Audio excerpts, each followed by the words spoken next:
Good morning students. बेटा आज हम मानव जनन तंत्र का नेक्स्ट लेक्चर डिस्कस करेंगे। इससे पहले वाले लेक्चर में हमने किसके बारे में डिस्कस किया था? अंड जनन के बारे में। किसके बारे में बेटा? अंड जनन के बारे में। आज हम डिस्कस करेंगे पुटकीय परिवर्धन। क्या बेटा? पुटकीय परिवर्धन। देखो जो सेकेंडरी oocyte बन रही है, द्वितीयक oocyte बन रही है, उसके चारों ओर बहुत सारी कोशिकाएं पाई जाती हैं, बहुत सारी कोशिकाओं की परत पाई जाती है। उन कोशिकाओं की परत को क्या बोलते हैं? पुट्टिका। क्या बोलते हैं? पुट्टिका। तो देखते हैं उस पुट्टिका का परिवर्धन कैसे होता है, या उस पुट्टिका में अंडे का कैसे परिवर्धन होता है। बात मेरी क्लियर है?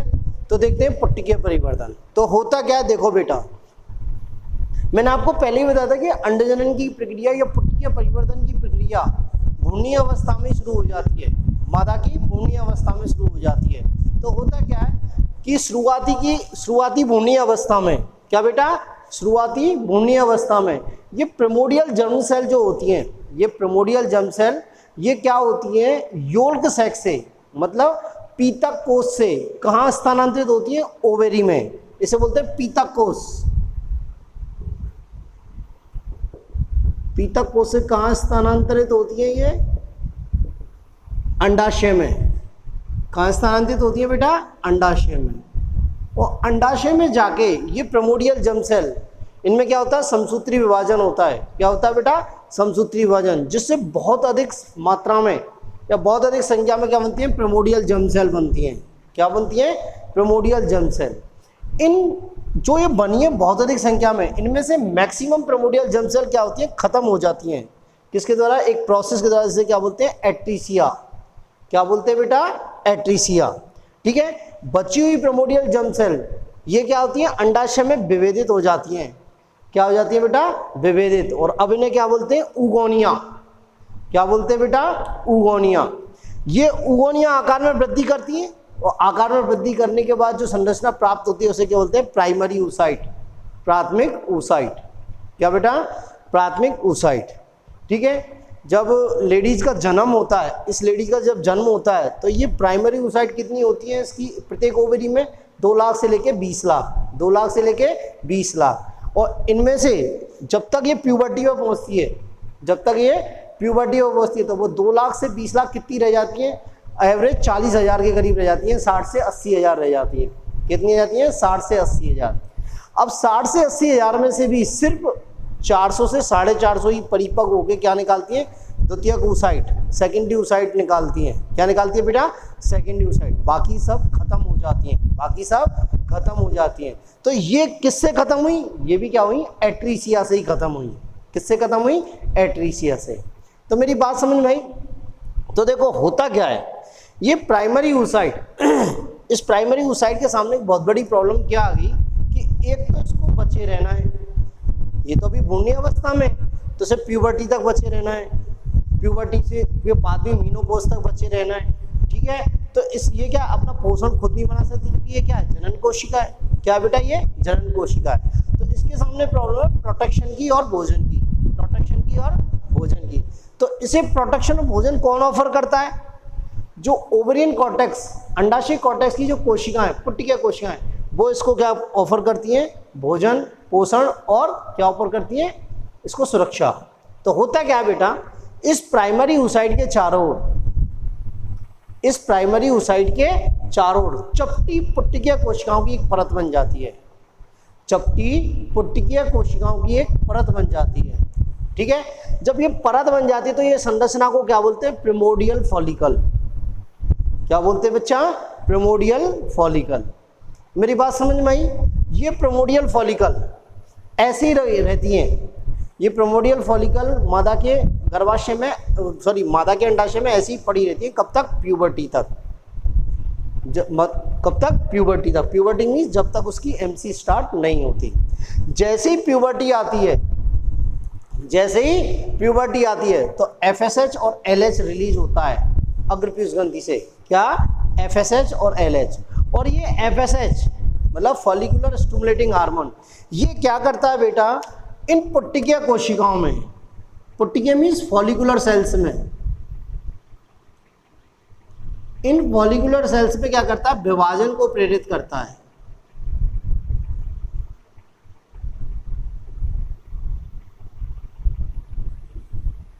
क्या करता है बेटा, विभाजन को प्रेरित करता है। तो जब इन पुटकीय कोशिकाओं में विभाजन होता है तो पहले ये कोशिका चपटे से कैसी हो जाती है, घनाकार, कैसी हो जाती है, घनाकार, और फिर घनाकार होने के बाद इनमें और विभाजन होता है। तो जब विभाजन होता है तो ये कैसी हो जाती हैं, बहुपर्तीय हो जाती हैं, बहुपर्तीय हो जाती है। क्या हो जाती है बेटा, बहुपर्तीय, जो मैंने दिखाई हुई है ये ब्लैक कलर से, ठीक है। अब इन बहुपर्तीय कोशिकाओं को हम क्या बोलते हैं बेटा, ग्रेनुलोसा। क्या बोलते हैं बेटा, ग्रेनुलोसा। दोबारा सुनो, ये प्राइमरी oocyte है, इसके चारों ओर चपटी कोशिकाओं की एक परत बन जाती है, एक परत, ठीक है। तो इन चपटी कोशिकाओं को क्या बोलते हैं, फॉलिकुलर सेल्स बोलते हैं, ठीक है। और इस संरचना को क्या बोलते हैं, प्रिमोडियल फॉलिकल। क्या बोलते हैं, प्रिमोडियल फॉलिकल।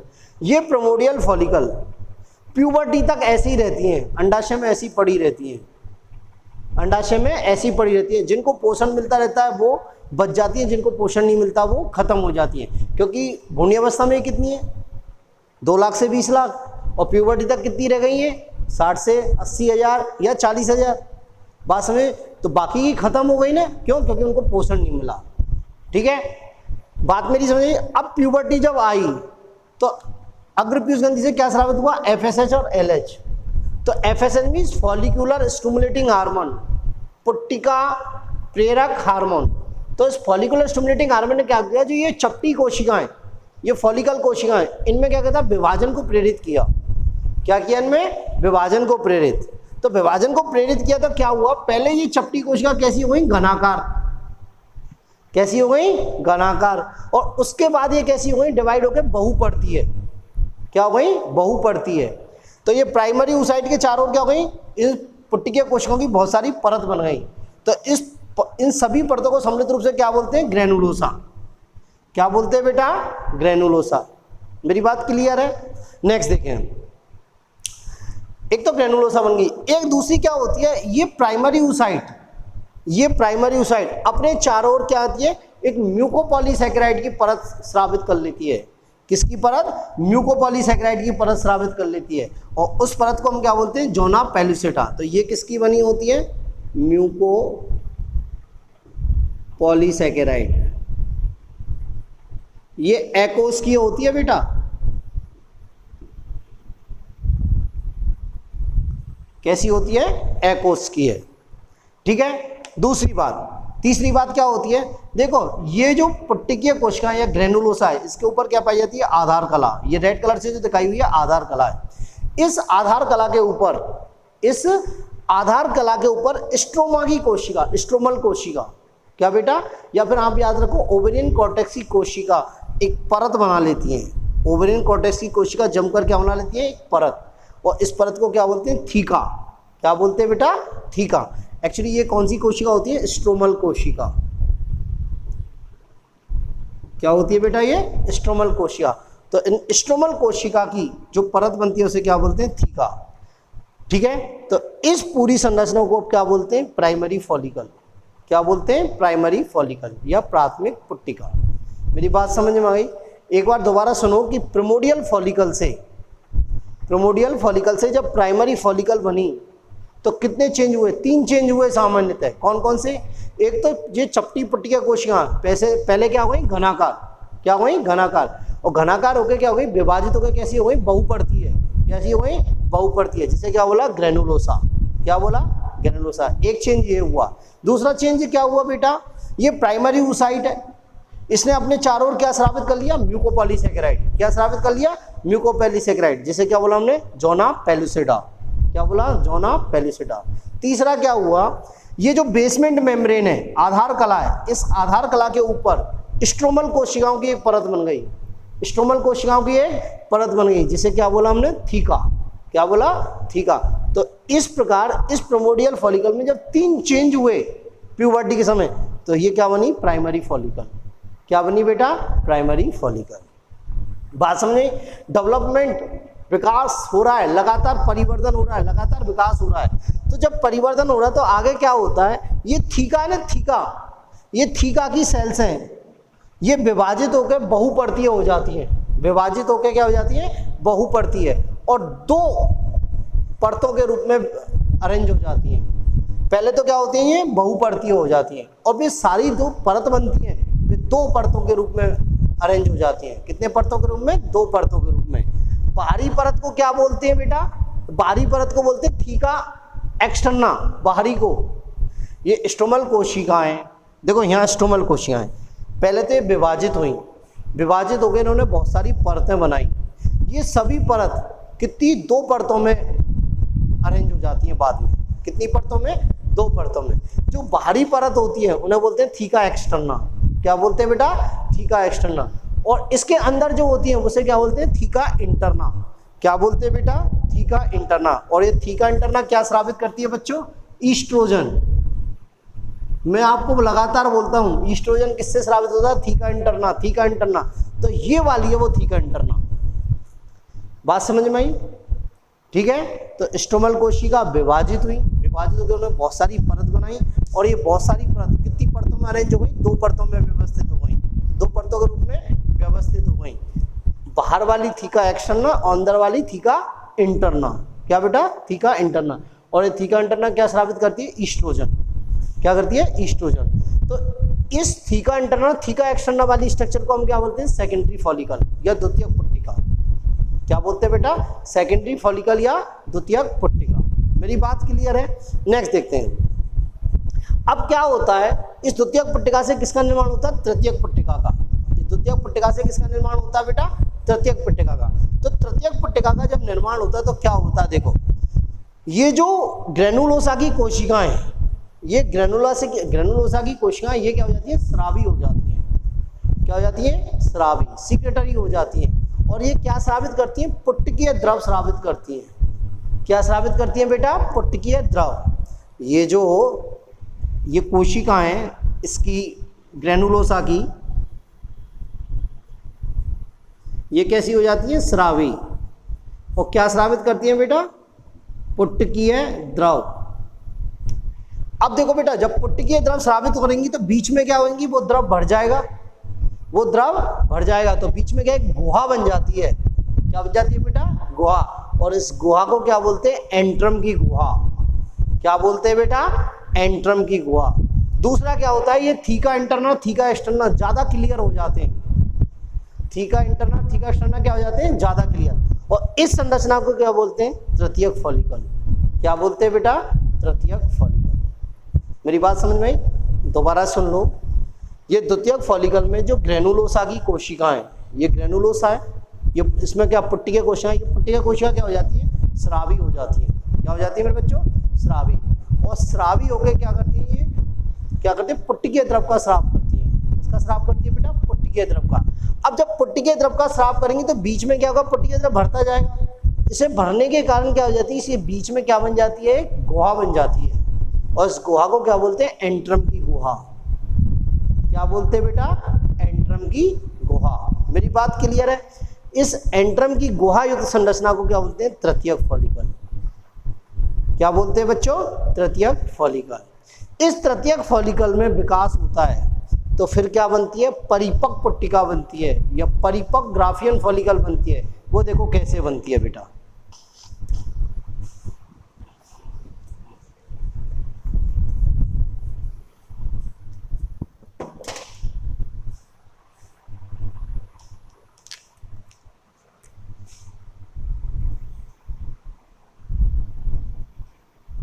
ये आपका थीका इंटरना,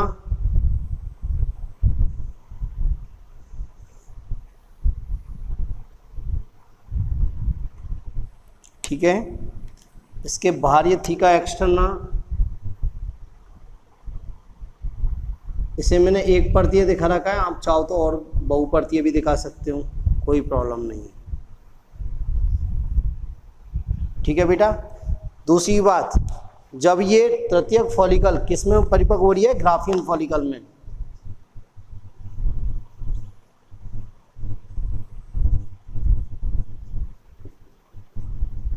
ग्राफियन पुट्टिका में तो क्या हो रहा है बेटा? देखो, इस प्राइमरी oocyte में अर्धसूत्री फर्स्ट कंप्लीट हो गया तो अब ये क्या हो गई? द्वितीयक oocyte हो गई। क्या हो गई बेटा? द्वितीयक oocyte। ये क्या हो गई? Secondary oocyte।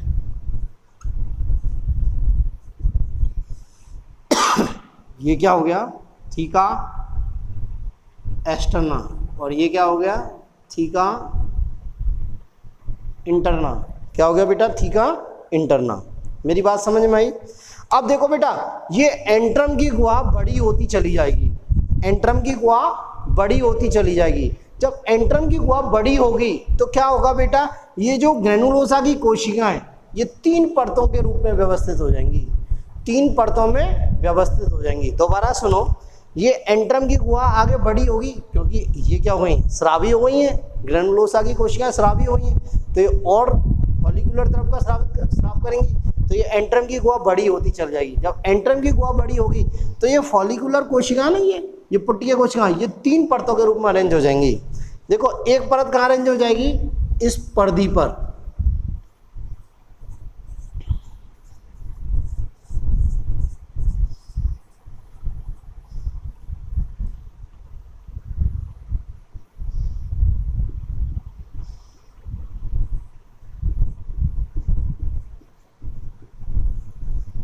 बात समझ में आई। एक परत तो कहाँ हो जाएगी, पर्दी पर। कुछ परतें क्या हो जाएंगी, इस सेकेंडरी oocyte के चारों ओर। कुछ कोशिका की परतें कहाँ अरेंज हो जाएंगी, इस सेकेंडरी oocyte के चारों ओर।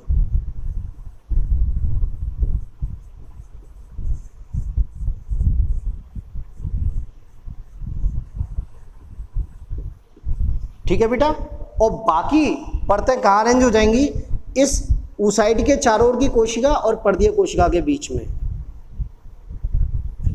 एक वृंत सैदर संरचना के रूप में अरेंज हो जाएंगी, व्यवस्थित हो जाएंगी,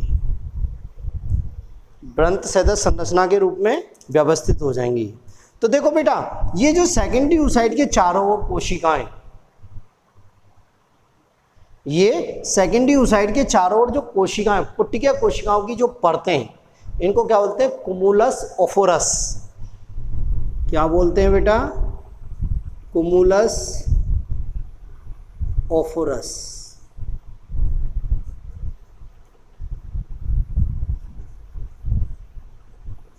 कुमुलस ओफोरस। मेरी बात क्लियर है बेटा, क्या कहते हैं इसको, कुमुलस ओफोरस। दूसरी बात, ये जो वृंत सैदर संरचना है इसको बोलते हैं डिस्कस प्रोलीजेरस, डिस्कस प्रोलीजेरस।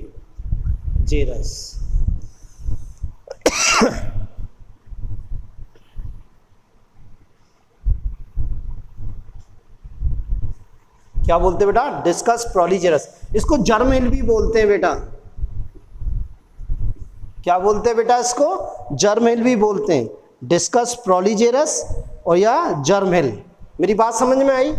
अब देखो एक बात और देखो, ये जो कुमुलस ओफोरस है, इसकी ये सारी कोशिकाओं की जो परतें हैं जो सेकेंडरी oocyte के चारों ओर है, इसको बोलते हैं कुमुलस ओरोफस।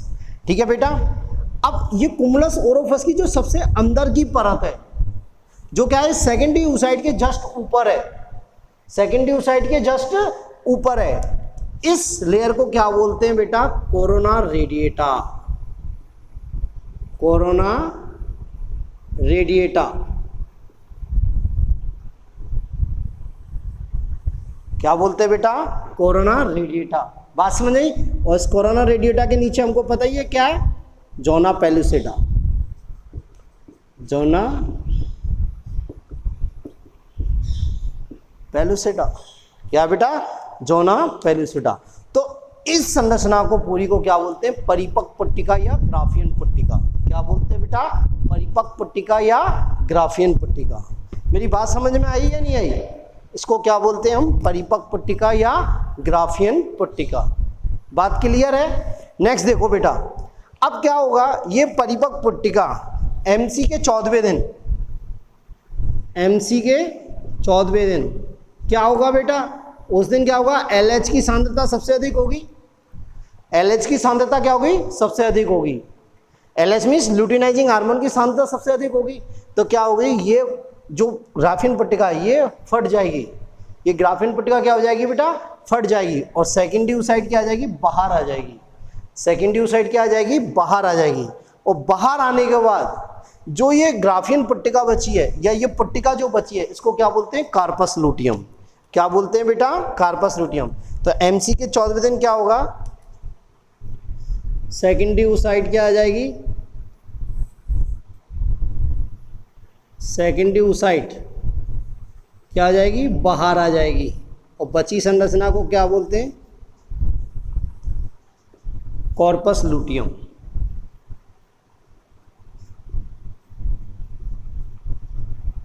क्या बोलते हैं बेटा, कॉर्पस लुटियम। और ये कॉर्पस लुटियम क्या स्रावित करती है बेटा, प्रोजेस्टेरॉन। क्या स्रावित करती है बेटा, प्रोजेस्टेरॉन। क्या स्रावित करती है, प्रोजेस्टेरॉन। अब मेरी बात सुनो, यदि निषेचन होता है, यदि निषेचन होता है तो ये कॉर्पस लुटियम कितने दिन तक सक्रिय रहेगी, 9 महीने तक सक्रिय रहेगी। कितने महीने तक, 9 महीने तक सक्रिय रहेगी।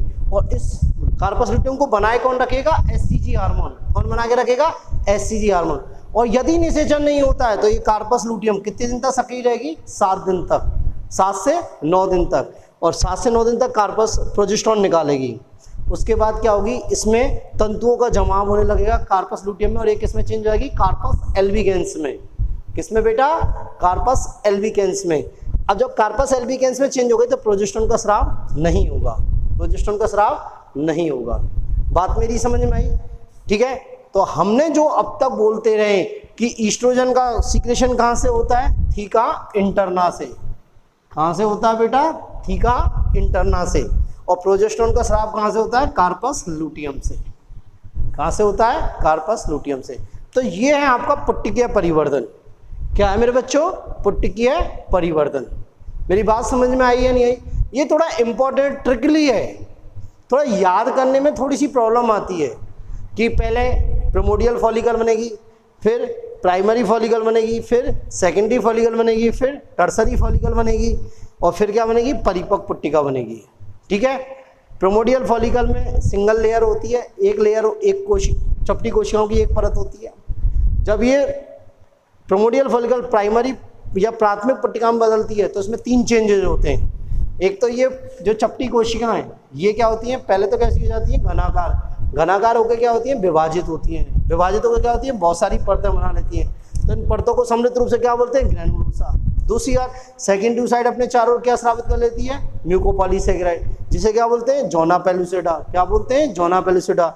तीसरी क्या होती है, इसकी जो बेसमेंट मेम्ब्रेन मतलब आधार कला होती है, उसके चारों ओर क्या होती है, स्ट्रोमल कोशिका की एक परत बन जाती है। स्ट्रोमल कोशिका जमा होकर एक परत बनाती है, जिसे क्या बोलते हैं, थीका।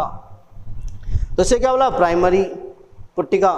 और प्राथमिक पुट्टिका के बाद क्या होती है, सेकेंडरी पुट्टिका। उसमें क्या होती है, थीका की कोशिकाएं हैं ये और विभाजित होती हैं।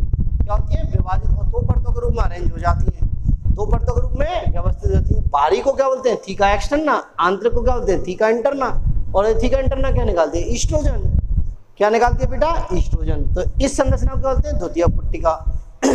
अब क्या होता है, तृतीय पुट्टिका में क्या होता है, ये जो ग्रैनुलोसा की कोशिका, पुट्टिकीय कोशिका, ये कैसी हो जाती है, स्रावी हो जाती है। और ये क्या, पुट्टिकीय रस का स्राव करती है या पुट्टिकीय द्रव का स्राव करती है। इससे बीच में क्या आ जाती है, गुहा। बीच में क्या बन जाती है, गुहा, जिसे क्या बोलते हैं, एंट्रम की गुहा। क्या बोलते हैं, एंट्रम की गुहा। और एक क्या होता है, ये थीका इंटरना, थीका एक्सटर्ना ज्यादा क्लियर हो जाते हैं। क्या हो जाते हैं बेटा, ज्यादा क्लियर हो जाते हैं। तो इस संरचना को क्या बोलते हैं, तृतीयक फॉलिकल। क्या बोलते हैं, तृतीयक फॉलिकल। तृतीयक फॉलिकल से क्या बोलती है, परिपक्व पुट्टिका। क्या बनती है बेटा, परिपक्व पुट्टिका। तो परिपक्व पुट्टिका में क्या होगा, ये जो एंट्रम की गुहा है ये और ज्यादा बड़ी हो जाएगी। एंट्रम की गुहा ज्यादा बड़ी हो जाएगी। अब जब ज्यादा बड़ी होगी तो ग्रैनुलोसा की कोशिकाओं में प्रेशर बढ़ जाएगा। ग्रैनुलोसा की कोशिकाओं में क्या बढ़ जाएगा, प्रेशर, दाब बढ़ जाएगा। तो ये ग्रैनुलोसा की कोशिकाएं 3 परतों के रूप में अरेंज हो जाएंगी। एक तो परत कहाँ जम जाएगी, पर्दी पर। एक तो कहाँ जम जाएगी, पर्दी पर। कुछ परतें कहाँ जम जाएंगी, इस oocyte के चारों ओर। किसके चारों ओर, oocyte के चारों ओर। और कुछ कहाँ जम जाएंगी, ये जो oocyte के चारों ओर कोशिकाएं और ये पर्दीय कोशिकाएं, इनके बीच में। तो ये जो oocyte के चारों ओर है इनको क्या बोलते हैं, कुमुलस ओफोरस। क्या बोलते हैं, कुमुलस ओफोरस। और ये ब्रंत सैदर संरचना है जो क्या, कुमुलस ओफोरस और पर्दीय कोशिका के बीच में, इसको बोलते हैं डिस्कस पॉलीजेरस। क्या बोलते हैं, डिस्कस पॉलीजेरस। इसे जर्म हिल भी बोलते हैं बेटा। क्या बोलते हैं, जर्म हिल। अब देखो एक और क्या चीज है, ये कुमुलस ओफोरस की जो सबसे अंदर की कोशिकाएं होती हैं, सबसे अंदर की कोशिका या इस सेकेंडरी oocyte के जस्ट ऊपर की कोशिकाएं, ये इनको ये क्या कहते हैं, आपस में जुड़ के सेकंड अंड आवरण का निर्माण करती है, इससे क्या बोलते हैं, कोरोना रेडिएटा। क्या बोलते हैं, कोरोना रेडिएटा। और हम नीचे जानते हैं कोरोना रेडिएटा के नीचे क्या है, जोना पेलुसिडा प्रथम आवरण है, जो अपन ने यहाँ पे पढ़ा था। जोना पेलुसिडा यहाँ पे पढ़ा था अपन ने, ये पढ़ा था पास में। तो इसे बोलते हैं परिपक्व पुट्टिका। क्या बोलते हैं मेरे बच्चों, परिपक्व पुट्टिका। अब ये परिपक्व पुट्टिका क्या होगी, एमसी के 14वें दिन जब एलएच हार्मोन की सबसे अधिकता होगी, एलएच हार्मोन क्या होगी, अधिकता, तो ये क्या हो जाएगी, फट जाएगी। तो सेकेंड ट्यूसाइड बाहर आ गया। बच्चा ध्यान रखना, सेकेंड ट्यूसाइड है, अंडा नहीं है अभी, सेकेंड ट्यूसाइड बाहर आ जाएगा। और बची हुई संरचना को क्या बोलते हैं, कार्पस लूटियम। क्या बोलते हैं, कार्पस लूटियम। और ये कार्पस लूटियम क्या स्रावित करती है, प्रोजेस्टेरोन। क्या स्रावित करती है बेटा, प्रोजेस्टेरोन। यदि निषेचन होता है, यदि निषेचन होता है तो कार्पस लूटियम कितने महीने तक सक्रिय रहती है, 9 महीने तक सक्रिय रहकर प्रोजेस्टेरोन स्रावित करती है। क्योंकि प्रोजेस्टेरोन मेन हार्मोन है जो गर्भावस्था को बनाए रखता है। यदि प्रोजेस्टेरोन की कमी हो गई तो गर्भावस्था उसी दिन खत्म, उसी दिन क्या हो जाएगा, गर्भपात हो जाएगा। तो ये क्या होता है, यदि निषेचन होता है 9 महीने तक सक्रिय रहती है और प्रोजेस्टेरोन स्रावित करती है। अब इसे बनाए कौन रखता है 9 महीने तक, एससीजी। कौन सा हार्मोन, एससीजी हार्मोन, ठीक है। और यदि निषेचन नहीं होता तो कितने दिन तक सक्रिय रहती है, 9 दिन तक, 7 से 9 दिन तक सक्रिय रहती है और प्रोजेस्टेरोन निकालती रहती है। बाद में क्या होता है, ये प्रोजेस्टेरोन निकालना बंद कर देती है और इसमें तंतुओं का जमाव हो जाता है। किसका जमाव हो जाता है बेटा, तंतुओं का। और ये किस में बदल जाती है, कार्पस एल्बिकेंस में। किसमें, कार्पस एल्बिकेंस में। और ये शरीर से बाहर निकाल दी जाती है, ये शरीर से बाहर निकाल दी जाती है। तो ये हुआ आपका पुट्टिकीय परिवर्तन। क्या हुआ बेटा, पुट्टिकीय परिवर्तन। बात मेरी समझी, ठीक है। तो आज के लिए इतना ही। कल हम नेक्स्ट टॉपिक स्टार्ट करेंगे, मासिक चक्र, menstrual cycle. Okay, thank you बेटा।